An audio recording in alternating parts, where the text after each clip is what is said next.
오늘 함께 나눌 말씀의 제목은 하나님이 부르시는 사람, 하나님이 부르시는 사람입니다.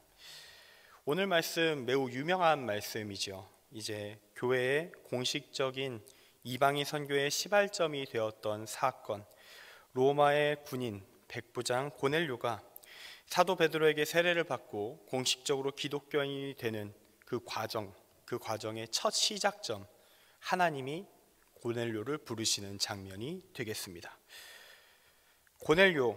이 고넬료라는 사람은 당시 이방인을 향한 선교, 이 본격적인 이방인 선교에 대해서 전혀 생각하고 있지 않았던, 거기에 대해서 아직 생각이 미치지 못하고 있었던 당시 초대교회, 그 초대교회 성도들의 제한된 사고의 체계, 그것을 고치기 위해서 하나님께 쓰임받았던 사람이었습니다. 첫 번째 이방인 그리스도인, 제대로 된 이방인 그리스도인의 모델이다라고 할 수 있습니다. 하나님은 그를 직접 부르셨고요, 그에게 사도 베드로를 불러올 것을 직접 지시하셨으며, 그는 선천적인 유대인도 아니었고 아직 이방인으로서 유대교로 개종한 상태도 아니었는데 그의 믿음을, 하나님을 향한 그 믿음을 공식적으로 인정해 주셨습니다. 저는 오늘 이 고넬료의 신앙, 그 믿음을 통해서 하나님께 특별히 붙들려 쓰임받는 사람은 어떤 사람인가 라는 주제를 가지고 오늘 말씀을 나누려고 합니다. 그리고 이 말씀의 내용을 본격적으로 전하기 전에 좀 오해하지 않으실 수 있도록 미리 한 가지 설명을 드리고 시작하겠습니다. 저는 오늘 오직 뛰어난 믿음, 누가 봐도 출중한 믿음을 가진 사람만이 하나님께 쓰임받을 수 있다, 이런 이야기를 하려고 하는 것이 아닙니다. 만약 제가 그런 메시지를 전하면요, 성경이 저를 비난하게 됩니다. 성경에 의해 제가 역으로 공격을 당하는 상황을 마주하게 돼요. 왜냐하면 성경에는 정말로 수없이 많은 부족한 사람, 연약한 사람들을 주님께서 붙드셔서 만들어 가시고 힘을 더하셔서 부족한 부분 채워가셔서 사용하셨던 기록이 너무나도 많이 있습니다. 하나님은 그렇게 사람을 쓰십니다. 연약한 자도 붙들어서 바르게 쓰실 수 있는 분, 그분이 하나님이십니다. 저는 그 사실을 인정합니다. 그렇지만 모든 순간, 하나님이 정말 모든 순간마다 약하고 부족하고 때로는 그냥 약한 수준이 아니라 문제성도 좀 있는 사람까지 강화하고 고쳐서 쓰시기만 하는가? 꼭 그렇지는 않다는 것이죠. 오늘 우리가 읽은 성경 말씀은 반대 상황도 있다는 것을 알려줍니다. 때로는 정말로 믿음 좋은 사람이어야만 쓰임 받을 수 있는 영역의 일도 있는 거예요. 그런 일이 오늘 말씀의 내용이 되겠습니다. 하나님은 오늘 기독교의 역사 속에서 정말 중요한 분기점을 생성하기 위해서 이방인 고넬료의 믿음, 하나님이 보시기에도 칭찬받을 만했다고 하는 그의 믿음을 사용하십니다. 하나님은 그의 믿음을 통하여서 사도 베드로가 갖고 있었던 그 고루한 사고, 유대인 출신으로서 고착화되어 있었던 그의 고정관념을 깨버리시고 이방인 선교의 문을 힘차게 열어 젖히실 것입니다. 이 위대한 하나님의 일을 이루기 위해서 고넬료의 존재는, 하나님이 인정할 만한 믿음을 가진 이방인 고넬료의 존재는 필수적이었습니다. 하나님께 쓰임받기를 원하십니까? 그렇다면 오늘 말씀 속에서 확인되는 고넬료의 믿음, 그 믿음을 나의 믿음으로 가져가시길 간절히 소망합니다. 물론 하나님은 아까도 말했듯이 연약한 자들을 쓰십니다. 그냥 쓰시는 것을 넘어서 사실 정말 큰일에도 쓰십니다. 모세도 부족한 점이 많았던 사람이고 하나님의 부르심을 거듭 거부했던 사람이지만 그 누구보다도 위대한 하나님의 일을 감당하도록 하나님이 그를 세워가셨으니 부족한 사람을 위해서 적당한 일에 쓰신다? 그것도 아니라는 거죠. 그것을 그 부족한 사람을 통해서도 큰 일에 사용하실 수도 있습니다. 그러나 만약 하나님이 우리를 위해 준비하신 그 계획이 하나님의 능력의 역사를 이루는 조건이 고넬료와 같은 강한 믿음의 사람이어야만 한다라는 것일 경우에는 우리는 우리의 부족함으로 인해 때로 하나님의 계획이 실행조차 되지 못하는 상황도 마주하게 된다는 것이죠. 다시 한번 설명드립니다. 하나님께서는 준비된 자만을 쓰지 않으십니다. 하지만 준비된 자는 모든 상황 속에서 하나님께 쓰임 받을 수 있습니다.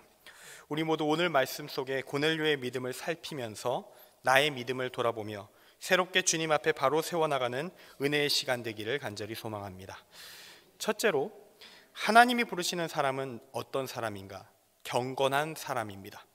하나님이 부르시는 사람은 경건한 사람입니다. 경건함이란 무엇인가? 오늘 2절 말씀은 그 경건함에 대해서 이렇게 정의합니다. 그가 경건하여 온 집안과 더불어 하나님을 경외하며. 이 말씀에 따르면요, 경건이라는 말은 곧 어떤 것이냐? 온 집안과 더불어 하나님을 경외하는 것입니다. 고넬료는 당시에 이 유대교의 우호적이었던 이방인들 중에서요, 하나님을 경외하는 자의 그룹에 속했던 사람이었습니다. 당시에 유대교에 가까웠었던, 유대교를 좋아했었던 이방인들은 두 그룹이 있었다고 할 수 있는데요. 첫 번째 그룹은 아예 개종해버린 사람들이었습니다. 이방인이었으나 난 유대인이 되겠다, 유대교에 입교하겠다고 결단을 내린 그룹이었습니다. 아예 할례까지 다 받고 유대인이 되겠다, 들어와 버렸습니다. 자주 있는 일은 아니었습니다. 왜냐하면 이방인들을 멸시하고 있었던 기존의 유대인들은 당연히 적극적으로 전도하지 않습니다. 그렇기 때문에 이방인이 직접 찾아와서 내가 유대인이 되고 싶어요 하지 않는 이상 개종이라는 일은 잘 발생하지 않게 되는 것이죠. 게다가 이렇게 개종하면 어떤 일이 벌어지냐면요, 유대교에서 지키는 율법, 모세의 10계명을 당시에는 더 많이 세분화해가지고 세부적인 행동 규칙들로 싹 제정을 했습니다. 총 613개의 계명. 그것만 제가 만약 이걸 갖고 와서 제가 읽으면 그걸로 설교가 끝나게 되겠죠. 그런 어마어마한 숫자의 계명에 613개가 넘는 계명을 세워서 이렇게 살아야 한다, 이것이 유대인이다 라고 했었다는 겁니다. 이걸 이방인들이 그걸 딱 받아들이면 얼마나 부담스럽겠습니까? 그걸 어떻게 하라는 거지? 이런 압박이 되겠죠. 게다가 개종 초반에는요, 이제 감시를 받습니다. 이 사람 진짜 유대인이 되기로 결정한 사람이 맞는가? 나중에 시간 지나고 나면 좀 감시가 덜해질지 모르겠지만 처음에는 엄청난 압박을 받는 거예요. 613개를 난 정말로 지키고 있는가? 이런 압박을 받으면서 생활을 해야 되는 거죠. 숨 막혀서 살겠습니까? 그래서 개종하는 사람은 정말 찾기가 힘들었다라고 볼 수 있어요. 그런데 그럼에도 불구하고 유대교는요, 당시에 이방인들에게 꽤 인기가 있었습니다. 꽤 인기가 있는 종교였어요. 특히 공부를 좀 했다, 또는 내가 로마 시민권을 가진 사람으로서 나름대로 로마에서 좀 위치가 좀 있다라고 하는 사람들은 유대교에 좀 관심을 가지고 공부 정도는 어느 정도 다 했습니다. 성경책 정도는 어떻게든 관련된 자료들을 확보하려고 노력했었다는 것이죠. 왜냐하면 당시에 그 다신교, 당시에 그들이 믿고 있었던 다신교에서 대체 어떤 도덕성, 고결함, 인간이 추구해야 될 것이라고 생각하는 궁극적이고 절대적이고 본질적이라 여겨지는 선, 가치, 그런 걸 찾을 수가 있습니까? 그냥 인간과 똑같잖아요. 그런 다신교의 신들을 모시면서 어떤 고결함을 찾을 수 있단 말입니까? 게다가 권력을 가진 자들, 힘을 가진 자들일수록 다신교에 관심이 없어요. 왜냐? 나보다 힘이 좀 셀 뿐이에요. 난 이미 권력을 쥐고 있는 자라서 이 세상에서 누릴 수 있을 건 어지간한 걸 다 누리고 살고 있습니다. 그러고 있기 때문에 힘에서 부족함을 느껴본 적이 없어요. 누리는 것에서 부족함을 느껴본 적도 없어요. 근데 신들의 신화를 보면 똑같아요. 나보다 좀 더 많은 능력을 갖고 있는 것 같아.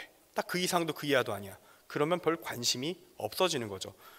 나보다 조금 힘 좀 센 애를 굳이 믿고 싶은 이유는 없다 라는 생각이 들었던 겁니다.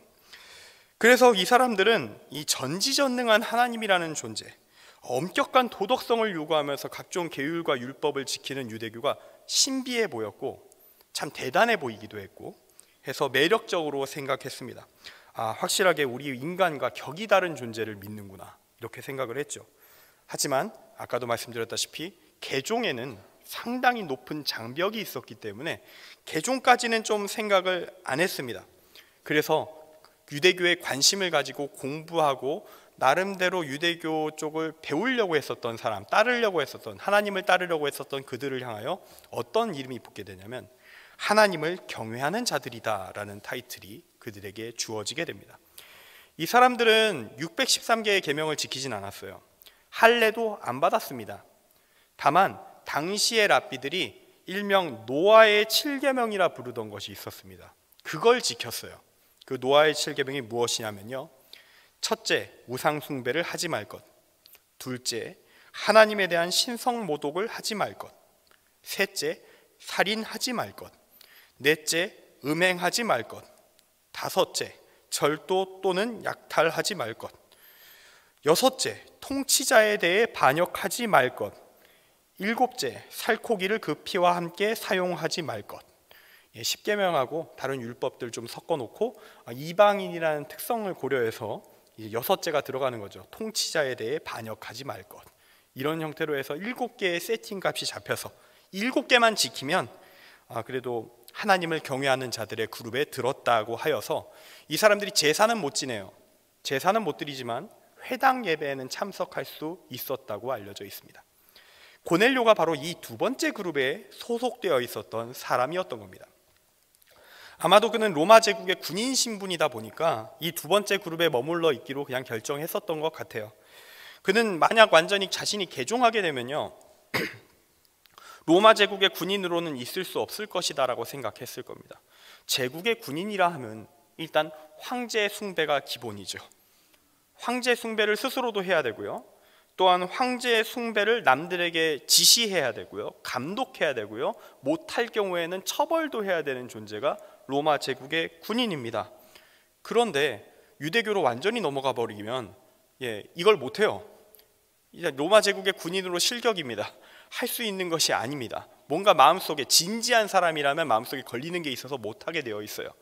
고넬료는 신앙에 진지한 사람이기 때문에 이 길까지는 갈 수 없었던 것 같습니다. 그렇게 그는 두 번째 그룹으로 존재합니다. 노아의 7계명 중 여섯째 계명, 통치자에 대해 반역하지 말 것. 이 계명을 딱 신경 쓰면서 자신이 만약 황제 숭배를 해야 한다, 그에 따른 조치를 좀 취해야 된다라고 했을 때는 하나님 죄송합니다. 이거는 황제에 대한 충성과 경의의 차원에서 제가 행하는 것입니다. 그를 신으로 모시는 게 아닙니다. 나름대로 자기 머릿속에서 정리를 하고 진행을 할 수 있었을 것입니다. 그렇지만 그럼에도 불구하고 그가 가진 신앙은 그냥 이 하나님을 경외하는 자들이라는 그 그룹이 일반적으로 갖고 있었던 그 평균적인 신앙, 그것을 넘어서는 것이었습니다. 먼저 말씀드린 것처럼 당시의 유대교는 이방인들 중에서 식자층, 권력과 힘이 있는 지배계층에게 인기를 끌었던 고등 종교였습니다. 그렇기 때문에 역으로 가난한 사람들에게는 인기가 없어요. 약자들에겐 인기가 없습니다. 하인들에게 인기가 없습니다. 그런데 고넬료의 신앙은 경건의 경지에 올라와 있었다고 했었죠. 경건의 정의가 무엇이었습니까? 온 집안과 더불어 하나님을 경외하는 것. 여기서의 온 집안을 우리의 현대의 가족과 같이 생각하면 안 됩니다. 고넬료는 백부장이고요, 로마 제국의 군인이고요, 로마 제국 전체로 봤을 때야 고위직은 아니다라고 얘기할 수 있겠지만 그런 지방에 내려왔을 때는요, 백부장 정도면 상당한 직위라 할 수 있습니다. 그러면 집에 누가 있을까요? 어마어마한 하인들이 거기 밑에 깔려 있고요, 식솔들이 다 있습니다. 가족만 있는 게 아니라 자기 밑에 부하들, 연관된 사람들, 아랫사람들이 존재한다는 겁니다. 그럼 그 상태에서 온 집안과 더불어 하나님을 경외했다는 건 무슨 말일까요? 아까 말씀드린 것처럼 이 고등종교인 유대교에 관심이 없었을 일반 이방인, 하급, 하층민 이방인들까지, 하인들까지 전부 다 하나님께 관심을 두고 하나님을 경외하는 자의 그룹에 소속되도록 고넬료가 이끌었다라는 것입니다. 그의 삶을 통해 믿음이 드러났다는 것이죠. 그의 도덕성, 그의 선함으로 인해 그의 집안에 머무는 모든 사람들이 하나님을 신뢰하고 믿기 시작하였다는 겁니다. 그래서 그가 오늘 말씀에서 베드로를 초청하기 위해서 사람을 부를 때요, 부하 가운데서는 경건한 사람을 찾아서 그 사람을 보내는데 하인 보낼 때는 골라내지 않습니다. 골라낼 필요가 없어요. 전부 다 자신과 동일한, 적어도 좀 낮을 수는 있겠지만 유사한 수준의 믿음까지는 다 도달한 사람들이라 하인들은 골라낼 이유가 없습니다. 다 경건한 자들이기 때문이죠. 붙들고 가라, 내가 이런 걸 봤어, 이런 체험을 했다, 그러니까 베드로를 찾아, 이렇게 보낼 수 있었다라는 겁니다. 이 부하와 하인들의 수준, 여기서 우리가 또 함께 알게 되는 건요, 이야기를 공유할 수 있었잖아요. 하나님에 대한 특별한 체험을 공유할 수 있었지 않습니까? 초신자의 수준이 아니다라는 겁니다. 하나님에 대한 체험, 여러분 초신자와 공유할 수 있습니까? 우리가 CM 모임 같이 모임을 진행할 때 처음 신앙 가진 사람이 있으면 상당히 조심스럽습니다. 이런저런 자신이 하나님을 만난 체험 이야기 이런 것들 얘기하기도 좀 버겁고요. 완전 친구 초청 잔치나 완전 전도 축제 막 이렇게 해가지고 새로운 사람들 오잖아요. 그 사람들이 제일 먼저 충격받는 게 방언 기도하면 무서워한다고 해가지고, 방언 기도도 좀 상당히 조심하는 그런 행동을, 오늘은 작정하고 방언을 좀 조심해야 되는 날이구나 하면서 그렇게 통제하기도 한다는 그런 경우도 있단 말이죠. 즉 성령의 체험, 하나님을 만난 체험, 이거는 처음 만난 초신자들에겐 공유하기 어려운 경험입니다. 말을 해도요, 그 사람이 예의상 들어주는 척은 할 수 있어요. 적당히 입은 맞춰줄 수 있어요. 근데 공감이 안 됩니다. 내용 전달이 안 됩니다. 전령을 보낼 때 공감 안 되는 사람을 보낼 수는 없는 거예요. 이 체험이 온전하게 베드로에게 넘어가야 되는 겁니다. 그러면 이 함께 보낸 부하 그리고 하인들의 수준 어느 정도였을까? 적어도 신앙의 공유, 체험의 공유가 가능할 정도의 믿음에는 도달해 있었다라는 것을 우리는 알게 됩니다. 그들도 경건한 자들이었다라고 오늘 말씀이 증언하고 있죠. 특히 이 하인들은 좀 이해가 되는데 부하 중에서 경건한 자들이 있었다는 게 정말 놀라운 부분이기도 합니다. 부하들 중에서 한 직장에서 함께하면서요, 부하 직원한테 상사로서 거룩한 영향력을 미친다. 엄청나게 어려운 일입니다. 상사는 무섭거든요. 일단 무섭기 때문에 그 사람이 하는 모든 말에 이런 생각을 합니다. 대체 무슨 의도로 나에게 이런 말을, 나에게 선한 일을 해도 일단 의심의 눈초리로 보는 게 아랫사람의 그 마음이에요. 대체 어떤 생각을 가지고 나를 어떻게 이용해 먹으려고 막 이렇게까지도 생각하는 게 세상 사회에서의 상급자와 하급자의 관계입니다. 게다가 군대예요. 가장 경직된 사회인 군대, 그것도 현대도 아니고요, 군기가 강하기로 유명한 로마 제국의 고대의 군대입니다. 그런 곳에서 상급자와 하급자와의 관계 가운데 삶으로 복음을 전했다. 엄청난 겁니다. 그의 삶이 얼마나 거룩했는지, 얼마나 모든 사람들이 보기에 존경할 만한 모습이었는지, 존경할 수 있는 군인 선배로서도, 그리고 위대한 믿음의 사람으로서도 저 사람이 믿는 종교라면 좀 믿을 만한 가치가 있지 않을까, 이런 생각을 품게 할 정도의 모습, 진짜 품격을 보여줬던, 믿는 자의 품격을 보여줬던 것이 고넬료였다라는 것입니다. 지금 계속 제가 말씀드리고 있지만 삶으로 전도 쉽습니까? 나의 삶만으로 전도해 보신 분 있으십니까? 일단 저도 안 되거든요. 저도 그런 케이스는 없습니다.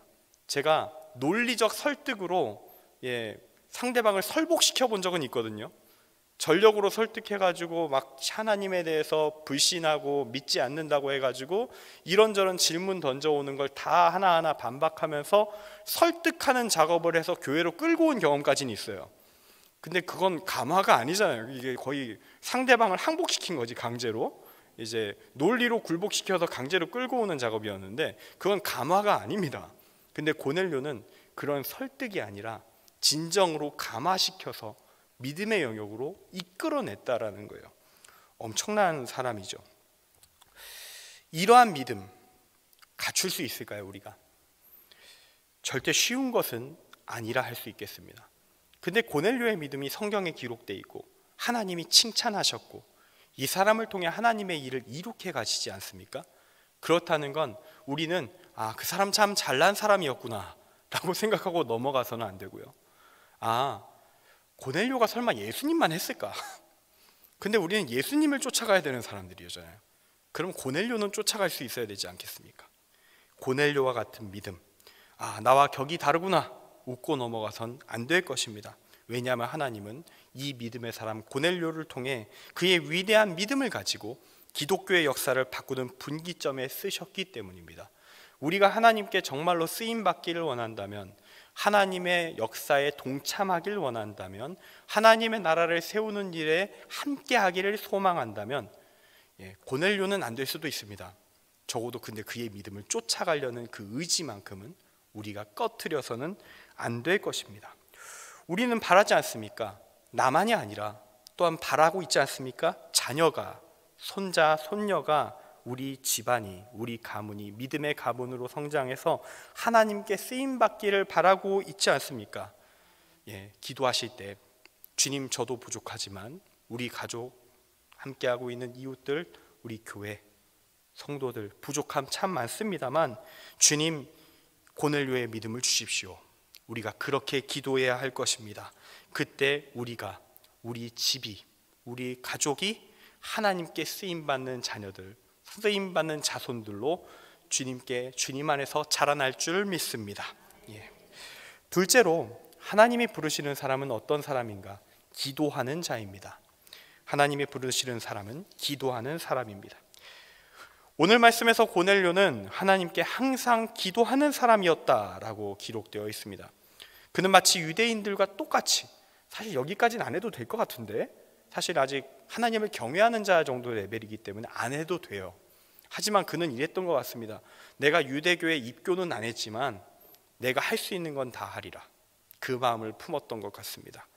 유대인들은 하루 3번 시간을 정해 기도했습니다. 유대인의 시간 개념으로 제3시, 6시, 9시에 기도했는데, 이 오전 6시를 하루의 시작으로 보거든요. 이 이스라엘에서는, 유대 시간 개념에서는. 그럼 우리 관점으로 접근하면 이 3시, 6시, 9시가 뭐가 되냐면요, 오전 9시, 정오, 오후 3시가 됩니다. 그렇게 3번 기도했다라는 것이죠. 그리고 그 기도하던 습관대로 계속 기도하다가 이 3번 기도의 마지막 순간 제9시, 우리 기준 오후 3시에 하나님께 기도하는데, 그때 오늘 말씀의 메시지를 받게 됩니다. 시간을 정해 기도한다. 정말 어려운 일입니다. 하루 3번을 기도한다. 그것도 일과 중에. 제가 청년들에게 기도할 때도 그렇고, 중고등부나 다른 예전에 사역했을 때 학생들에게 기도를 요청할 때 보통 어떻게 얘기하냐면, 솔직하게 기도 못할 거잖아. 그러면서 아침에 일어나고 자기 전은 할 수 있겠니? 잠깐 가능하겠니? 이렇게 얘기하거든요. 솔직히 아침에 일어나고 잘 안 돼요. 그때도 힘들어. 자기 전은 가능하지 않을까? 기도하다가 잠들어도 괜찮으니까 자기 전에라도 한번 기도하고 자자, 이렇게 이야기를 하곤 합니다. 그거라도 해야지. 어차피 식전 기도밖에 안 할 거잖아, 그거 외에. 그러니까 하나라도 기도 시간 늘려보려고 그런 것들을 요청했었던 기억이 있습니다. 그만큼 참 시간 정해 기도한다. 특히 우리 믿음의 전사들, 믿음의 투사분들, 기도를 열심히 하시는 분들, 새벽 기도를 단 한순간도 하루도 빼놓지 않으시고 나오시는 분들이 참 이 자리에 같이 많이 있으십니다만 정말 대단하신 겁니다. 정말로 하나님을 의지하고자 하는, 오늘의 하루를 주님과 함께 시작하고자 하는 그 의지, 주님께서 기쁘게 받으실 줄 믿습니다. 이게 어쨌든 참 힘들어요. 고넬료는 로마 제국의 군인입니다. 게다가 유대인들의 시간 관념을 로마 제국이 신경 쓸까요? 신경 안 씁니다. 왜 신경 써줍니까? 제국의 일정은 제국식으로 돌아가는 겁니다. 로마 제국의 방식 그대로. 그런 군인의 일과 중에 기도 시간을 짜냈다는 거예요. 어떻게든. 백부장 정도의 직위로 이게 가능할까요?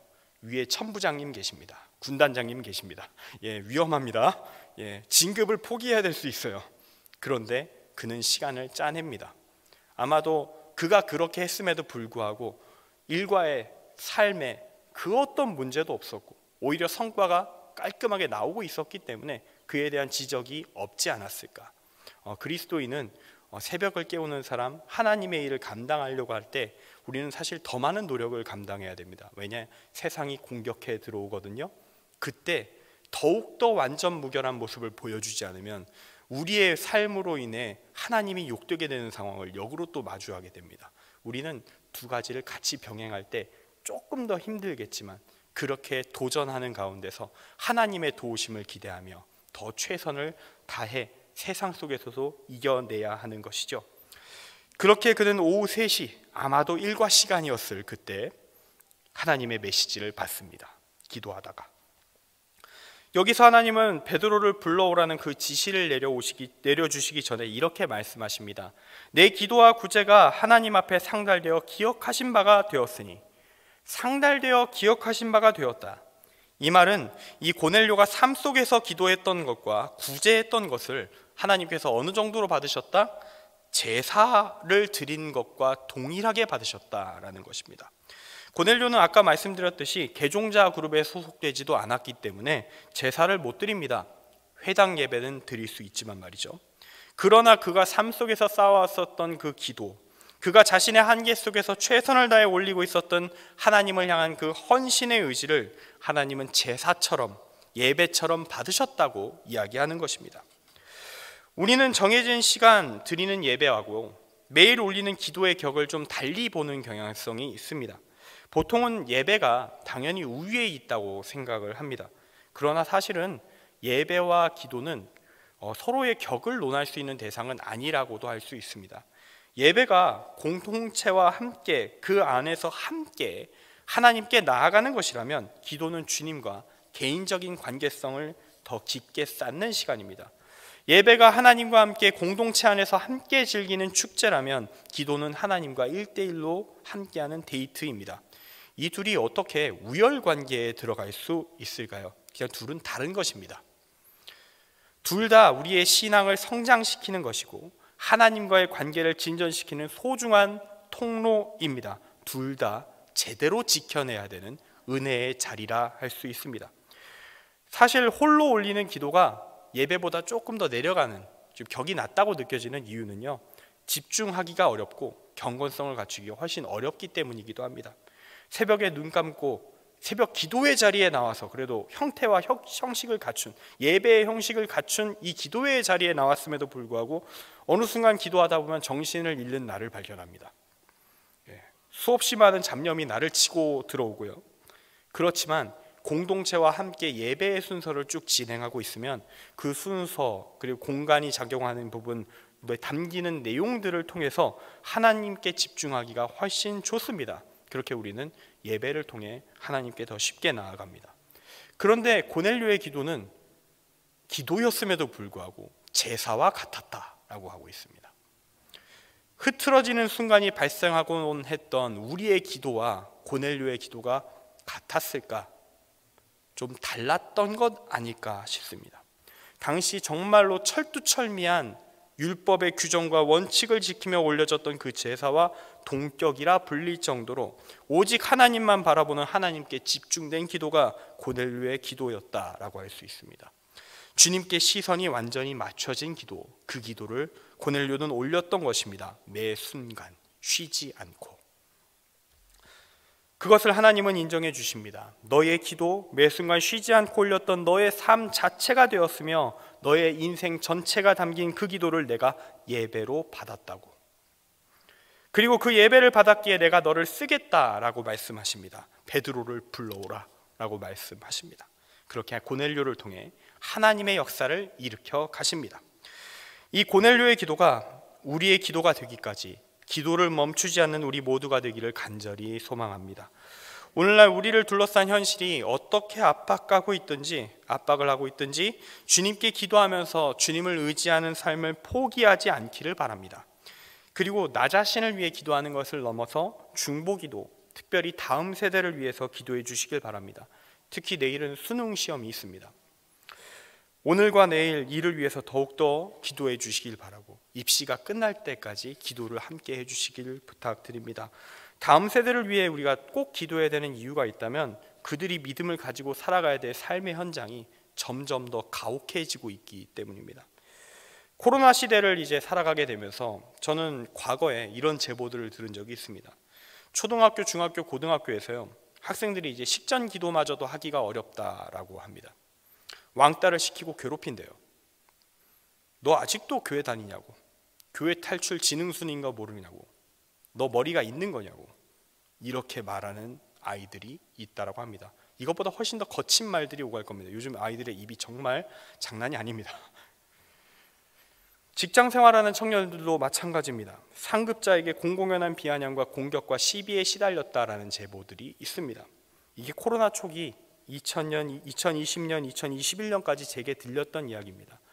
최근에는 좀 제보를 받을 일이 없어서 들은 적이 없습니다만 한번 이렇게 형성된 문화가 코로나에 대한 통제나 이런 게 좀 줄은 2022년이 되었다고 바로 빠져나갈 리는 없습니다. 앞으로 우리의 다음 세대가 사투를 치르며 이겨내야 할 거친 전장이 이미 학교와 직장의 문화의 형태로 형성이 되었다라고 볼 수 있습니다. 기도하지 않고 이 현실을 어떻게 이겨낼 수 있겠습니까? 그들도 기도하도록 훈련시키고 기도하게 해야겠지만 중보기도가 그 어느 때보다 절실한 순간이다 할 수 있습니다. 그렇게 함께 기도로 주님께 나아갈 때 이 땅의 교회가, 우리 오목천 교회가, 우리의 미래 세대가 굳건하게 세워지고 하나님께 쓰임받는 위대한 인물들이 우리 가운데 나오게 될 줄 믿습니다. 마지막 세 번째로 하나님이 부르시는 사람은 구제하는 자입니다. 하나님이 부르시는 사람은 구제하는 사람입니다. 구제, 쉽게 말해서 선을 행하라는 것입니다. 고넬료의 구제의 규모에 대해서 성경은 이렇게 말합니다. 백성을 많이 구제하였다. 좀 추상적이죠. 많이 구제하였다. 이렇게 적혀 있으니까. 그리고 오늘 말씀보다 조금 더 뒤에 나오긴 하지만 이제 10장 22절을 보면 백부장 고넬료는 의인이요 하나님을 경외하는 사람이라 유대 온 족속이 칭찬하더니라는 기록이 있습니다. 이방인으로서 유대인들에게 의인이라 불리며 좋은 평판을 받았다. 그냥 이방인도 아니고 제국의 군인 신분으로서 이런 평가를 받았다. 얼마나 구제하고 얼마나 선행을 했을까? 안 그래도 기본적인 스탠스가 공격받는 자리에, 욕을 먹는 자리에 있는 사람이 칭찬을 들었다. 그의 삶이 어떤 삶이었는가? 그리고 그 구제가 아까 앞서서 말했었던 기도와 함께 하나님께서 보시기에 제사로, 예배로 받아들여질 정도로 하나님께서 기억하시게 되었었던 온전함이 있었다라는 기록이 있습니다. 믿음의 구제였다라는 것을 증명하고 있는 것이죠. 그렇다면 그냥 구제도 아니고 온전한 구제, 참된 구제란 무엇일까요? 하나님의 인정하시는 온전한 구제, 그것에 대해서 판단할 수 있는 근거를 우리는 성경에서 찾아볼 수 있습니다.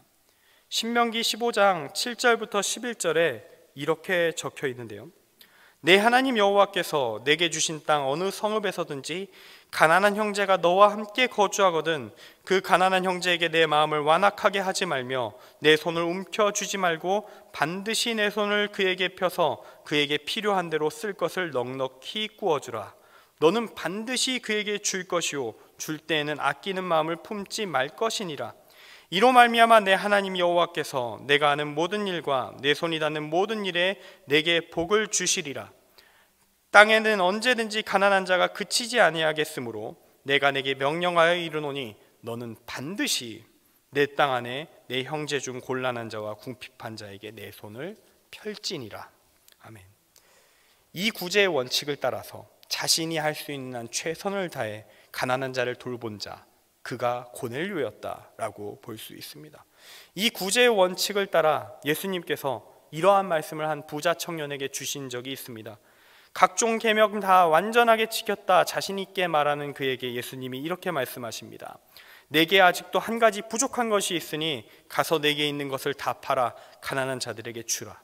그리하면 하늘에서 보화가 내게 있으리라. 그리고 와서 나를 따르라. 이 말을 듣자 이 부자 청년이 주저하며 예수님을 떠나갑니다. 왜 예수님이 그에게 재산을 다 팔아서 가난한 자를 돌보라고 하셨을까요? 그가 지금 거짓말을 하고 있기 때문입니다. 무슨 계명을 다 지켰습니까? 제가 조금 전 읽어드린 신명기 15장을 그는 지킨 적이 없습니다. 자기가 지키기에 괜찮다 싶은 것은 지키고요, 불편하다 싶은 것은 안 지킵니다. 주변에 거지가 가득한데 그들에게 그 어떤 것도 베푼 적이 없다라는 것입니다. 그렇게 자기 최면 걸고 난 율법을 다 지킨 자다라고 하는 그에게 예수님은 말씀하십니다. 제대로 해라. 말씀대로 제대로 해라. 그러자 도망갔다라고 성경은 이야기합니다. 이처럼 나름 율법 지킨다고 했었던 유대인들도 대충 넘어가는 구절들, 그것이 바로 구제에 대한 규정이었습니다. 그런데 오늘 말씀에서 고넬료는 하나님의 이름으로 그의 선행의 수준 전체를 인정받습니다. 이방인이며 제 지배국의 시민이자 군인으로서 그들을 돌볼 이유가 그는 전혀 없습니다. 돌보라고 누구도 지시하지 않습니다. 다만 그가 갖고 있는 신앙이 그것을 하게 만들었습니다. 그 사랑의 구제를 가르쳐 하나님이 말씀하십니다. 너의 구제가 내게 닿았다. 너의 사랑이 너의 믿음을 증명하였다. 그러므로 내가 너를 위대한 일에 쓰겠다. 내게 공식적인 구원의 길, 예수 그리스도를 믿음으로 얻는 구원의 길을 줄 것이며 너를 시작으로 이방인 모두에게 공적으로 허락할 것이다. 너가 바로 그 시작이 될 것이다. 이것이 고넬료가 받은 축복이 되겠습니다. 말씀을 정리합니다. 하나님이 쓰신 사람 고넬료, 이방인임에도 그 어떤 유대인보다 온전한 신앙에 이른 자였습니다. 유대인으로서의 권리, 제사를 드리지 못했던 위치에 있었음에도 불구하고 하나님은 당시 어떤 유대인이 드리던 제사보다 그가 기도로, 선행으로, 삶으로 쌓은 제사, 그 예배를 그 어떤 것보다 귀하게 받으셨습니다. 그리고 그를 부르시고 사용하셔서 베드로의 낡은 사고체계를 깨는데 사용하셨습니다. 고넬료였기 때문에, 그가 이처럼 위대한 신앙인이었기 때문에 고루한 유대인의 사고체계에 갇혀있던 베드로가 그를 보고 놀라며 깨어날 수 있었던 것입니다. 그렇다면 지금 이 시대에 하나님은 우리 가운데 어떤 사람을 부르실까요? 우리는 지금 어떻게 준비되어야 할까요? 코로나가 터지고 나서 참 이제 시대가 많이 변해갔습니다. 오늘 케냐 CM 선교회 헌신 예배로 드리는데, 제가 코로나 바로 전에, 그때가 2020년 1월, 그때 제가 우간다를 갔다 왔거든요. 우간다 해외 선교를 다녀왔습니다. 케냐 바로 옆에 붙어 있어요. 거기서 우간다 선교를 갔다 온 다음에 조금 있다가 코로나가 터집니다. 코로나 터진 다음에 우간다에 바로 발생했던 문제 중 하나가, 제가 만났었던 그 우간다 선교사님이 거기서 쫓겨나셨어요. 누구에게 쫓겨나느냐? 자기가 그렇게 훈련하던 그 아프리카 사람들에게 쫓겨납니다. 왜냐? 동양인이라고. 너희가 코로나의 원흉 아니냐고. 근데 재밌게도요, 중국인들은 안 건드려요. 왜 안 건드리냐면요, 거기 농장 주인들이거든요. 거기에서 권력을 쥔 자들이 중국인들이에요. 그러니까 중국인은 안 건드리고 한국인을 건드려요. 진짜 막상 코로나 터진 적은 거기서 시작됐는데 애꿎은 한국인을 공격해서 선교사님이 쫓겨나셨습니다. 물론 지금은 다시 들어가셔서 원래 선교지를 복구하시고 사역을 하고 계신 걸로 알고 있습니다만, 참 별일이 다 생기고 있어요. 코로나 이후에 여러 가지가 바뀌고 있는 것입니다. 우리의 현실은 어떻습니까? 교회가 언론의 이제 주 타겟이 됐죠. 모든 것에서 지목되었습니다. 그때 참 많은 기사들이 올라왔습니다. 댓글들이 쭉 깔리잖아요. 기사들이 올라올 때. 제가 그 기사들을 수년에 걸쳐서 쭉 보고 있는데, 틈틈이 계속 보고 있는데, 제가 느낀 것이 있습니다. 그건 바로 무엇이냐면, 같은 비난인데 비난의 수위가 다르다는 겁니다. 처음에는 기독교인들을 욕했어요. 기독교인들을 비난했습니다. 하나님을 제대로 믿지 않는, 예수님을 따르지 않는 그리스도인들을 위선자라고 비난했습니다. 근데 나중에는 예수님을 욕하더라고요. 이제 하나님을 욕하는 걸로 바뀌어가더라고요. 그리스도인의 도덕성의 문제를 공격하는 게 아니라 이제 신을 부정합니다. 예수님을 향해, 하나님을 향해 너가 가짜 아니냐, 너가 악하기 때문에 저들이 저 모양 저 꼴이 되었다는 식으로 댓글의 수위가 점점 더 강화되기 시작했습니다. 현재 대한민국은 기독교인을 이제 교회를 향해 개독교라 부르는 단계를 넘어섰습니다. 한 걸음 더 나아갔다고 볼 수 있어요. 사람이나 조직을 욕하지 않습니다. 이제 하나님을 욕합니다. 그렇게 교회를 향한 공격의 수위가 초대교회가 박해하던 수준에, 초대교회가 경험했던 박해에 준하게 점점 바뀌어가고 있는 것 같습니다. 이전에는 괜찮은 종교인데 믿는 사람들이 문제야 라고 했었다면, 이제는 로마 제국이 초대교회를 다 했듯이 저놈들은 사회악임으로 파멸시켜야 된다 라는 입장으로 바뀌어갑니다. 시대가 바뀌어서 옛날처럼 극단적인 행동은 못합니다. 이제 우리는 과거 로마 제국의 박해가 21세기 민주주의 사회 시스템 안에서 어떤 식으로 변형될 수 있는지를 우리가 경험할 수 있을 겁니다. 문화와 여론을 통해 어떤 일이 벌어질 수 있는가, 그것을 우리는 마주하게 될 수도 있습니다. 그리고 그렇게 기독교인에 대한 적대를 넘어 하나님을 향한 적대로 바뀌어 나간 현재의 문화적 흐름 속에 많은 이들이 신앙을 잃었습니다. 돌아오지 않는 이들이 참으로 많습니다. 이것을 어떻게 극복할 수 있을까? 하나님은 이미 극복의 계획을 갖고 계십니다. 문제는 누가 그 계획을 감당할 수 있냐는 것입니다. 오늘 말씀은 우리에게 이렇게 답합니다. 하나님께 믿음을 인정받았으며 하나님의 놀라운 구원의 계획에 쓰임받은 자 고넬료의 믿음을 보라고 말입니다. 격변의 시기, 곧 영웅을 부르는 시기입니다. 하나님은 이 격변의 시기를 뚫어낼 사람을, 한국교회에서 그 활로를 뚫어낼 자를 찾고 계십니다. 그들을 붙잡아 주님께서 쓰실 것입니다. 남은 자들인 우리가 그 역할을 감당할 수 있기를 원합니다.